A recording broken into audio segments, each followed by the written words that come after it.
että sitä ideaa saisi leviää niin kuin muualle Suomeen, niin siinä olisi ihan huomattavat säästöt.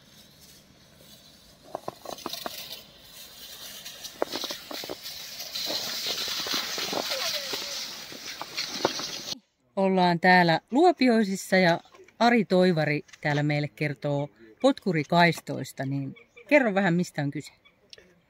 Joo, täällä on jätetty toinen puoli jalkakäytävistä jakattamatta ja siinä pääsee sitten pulka ja lasten kanssa ja potkukelkoilla kauppareissut ja koulureissut tekemään. Ja ei tarvitse aina autoa ottaa sitten pikkuasioilla käyttöön.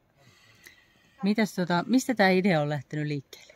Joo, tämähän lähti siis ihan siitä, mulla oli monta lasta, 5 lasta ja vedin niitä talvella pulkalla, kun en halunnut autolla kaupassa käyntiä pikkumatkan takia, niin vedin lapsia pulkalla ja se ei hiekalla kulkenut ja siitä sitten vähän varmattaa kunnan toimista. Ja siellä ymmärrettiin asia maalaisjärjellä ja siitä lähti asia eteenpäin.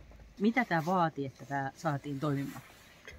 No ensin se vaati vakuutusyhtiön kautta asiat sille mallille, että jos olisi sattunut tapaturmia, kun ei vielä tiedetty, että tästä ei riskiä tulekaan, niin se hoidettiin vakuutusyhtiön kautta ja sen jälkeen hoidettiin sitten eduskunnassa niin, että sitä oli ihan täysin luvallista koko valtakunnassa, jos niin halutaan.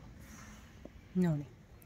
Ja te olette tällä teidän potkurikaista hommelilla niin osallistunut Pirkankylän ilmastotekokilpailuun, niin mikä tekee tästä ilmastoteon?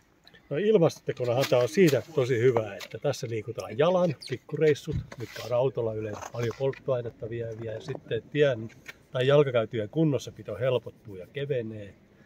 Sorankuljetus vähenee puolella, eli tässä kunnassa, tässä kylässä on nyt sitten noin 50 kuorma-autollista säästetty tämän kokeilun aikana pelkästään hiekkaa ja sen kuljetuskuluja ja levityskuluja.